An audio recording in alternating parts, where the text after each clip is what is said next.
जय श्री राम। आज हम चर्चा करेंगे धनेश, जिसे द्वितीयेश भी कहा जाता है, सेकंड लॉर्ड भी हम कह सकते हैं। उसका अगर स्थान कुंडली के 12 भाव में है तो जातक के जीवन में क्या प्रभाव होगा, अच्छा होगा, बुरा होगा, आज हम चर्चा करेंगे। द्वितीय भाव में आपके कोई ना कोई अंक लिखा हुआ होगा और उन अंकों के स्वामी हम लोगों को पता है। पूर्व की वीडियो में मैंने डिटेल से बताया कि आपकी कुंडली के 1 से लेकर के 12 लिखा हुआ है तो वो क्या राशि क्या ग्रह होंगे अलग-अलग राशियों के लिए। आपको लिस्ट भी मैं बता दूँगा। तो अगर आपकी कुंडली का जो द्वितीय हिस्सा है, अगर आपकी कुंडली के लग्न में चला जाए, तो आप पाएँगे कि ऐसा जातक बहुत ज़्यादा ऐश-आराम करने वाला हो सकता है। सुख-सुविधाओं जीवन में इनको प्राप्ति होती है और प्राप्त करते भी करते हैं। ज़्यादातर ऐसे लोग धनवान होते हैं, व्यवसायी हो सकते हैं। इनके लिए एक सूत्र है कि शरीर अच्छा तो धन अच्छा। अगर ये शरीर पर ध्यान देंगे, धन ज़्यादा आने लग जाएगा अपने आप में। तो अगर आपका द्वितीय स अगर द्वितीय भाव में आ जाता है, तो ये तो निश्चित बात है, ये लोग जीवन में धन ज़रूर जोड़ते हैं, चतुर होते हैं, पारिवारिक कार्य करके भी धन कमा लेते हैं। जो पिता आदि दादा के कार्य हैं, उनसे धन कमा लेते हैं। वाणी से भी पैसा कमा सकते हैं। द्वितीय भाव वाणी का भी होता है, तो वाणी अच्छी है, तो धन बहुत आएगा इनके पास में, नहीं तो खराब कर देंगे। अगर तृतीय भाव में है आपका द्वितीय ऐसा जातक चंचल मन का होता है, व्यापारी बुद्धि का होता है, चाहे कोई भी कार्य करे लेकिन बिज़नेस माइंडेड होते हैं। लेकिन कहीं न कहीं ये लोग अपने आस-पास के लोगों से कलह कर जाते हैं, जिसके कारण नुकसान हो जाता है। अगर चतुर्थ भाव में है द्वितीय तो आप पाएँगे इन्हें जीवन में पिता से धन और सीख दोनों प्राप्त होता है। धन ज़रूर कमाते हैं, सीख ज़रूर प्राप्त होता है पिता से। पापग्रह अगर हों तो माता को कष्ट हो जाता है, इसीलिए माता के स्वास्थ्य पर विशेष ध्यान देना चाहिए, नज़रअंदाज नहीं करना चाहिए छोटी-छोटी समस्याओं को।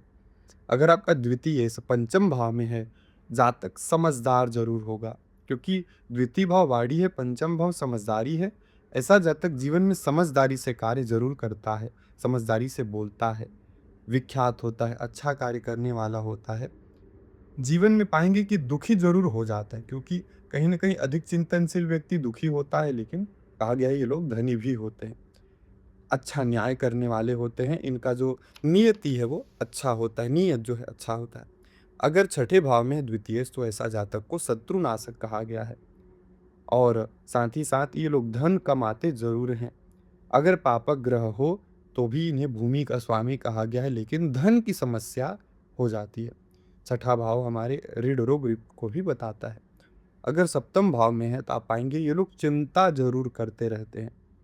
इनका जीवन कहीं न कहीं भोग विलास से लगा हुआ होता है और पै पत्नी जो है वो पैसे को जोड़ने वाली होती है। आप पाएँगे जीवन में विवाह हुआ उसके बाद ये लोग का धन रुकना चालू हो जाता है, इकट्ठा होना चालू हो जाता है। अगर अष्टम में है तो कहा गया कि ये लोगों को परम भाग्यवान कहा गया है, लेकिन ये आत्मघाती भी होते हैं। मतलब अपना नुकसान ज़रूर कर लेते हैं, अपने शरीर का, मन का नुकसान कर लेते हैं, लेकिन दूसरों के लिए भाग्यवान होते हैं।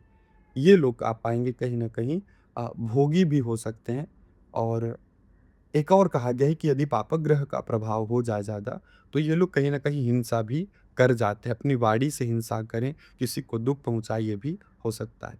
अगर नवम भाव में है आपका द्वितीय धनेश, तो ये लोग दानी होते हैं, परम दानी होते हैं, भाग्यशाली होते हैं और प्रसिद्ध जीवन बिताते हैं।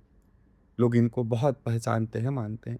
अगर दसम में है द्वितीय तो आप पाएँगे ऐसे लोग अपने कार्य से धन कमा लेते हैं। बड़े लोगों से, सरकार से, सामाजिक कार्यों से, स्वतंत्र कार्य से ये लोग धन ज़रूर कमाते हैं और माता-पिता के यश को ज़रूर आगे बढ़ाते हैं। माता-पिता का नाम ये लोग ज़रूर आगे बढ़ाते हैं। अगर 11वें में हो तो आप पाएँगे ये लोग व्यावहारिक होते हैं। कुछ लोग होते हैं जिनकी बात को सभी लोग मानते हैं, सभी लोग सुनते हैं, ये लोग ऐसे लोग होते हैं। धन को इकट्ठा कर लेते हैं, ये तो एक प्रकार का राजयोग भी है कि द्वितीय भाव का स्वामी 11वें आ जाए, 11वें का भाव दूसरे में चला जाए, तो एक प्रकार का तो ये अच्छा योग है धन के लिए। लक्ष्मीवान होते हैं, दूसरों की सेवा ज़रूर इन्हें करना चाहिए, सेवा भाव में लगे रहेंगे तो धन आता है।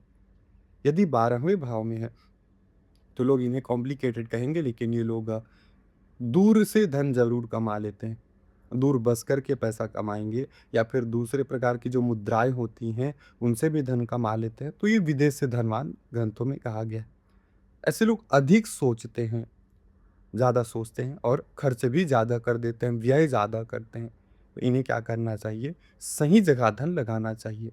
जैसे हॉस्पिटल में दान कर दिए या फिर कोई व्यक्ति दीनहीन है तो उन्हें दान कर दिए, तो इनका धन इनके पास टिक जाएगा। तो द्वितीय इसका 12वें भाव में यह फल है। कुछ प्रभाव ज़रूर दृष्टि का भी पड़ता ही पड़ता है, उसके बाद निष्कर्ष देखना चाहिए। जय श्री राम।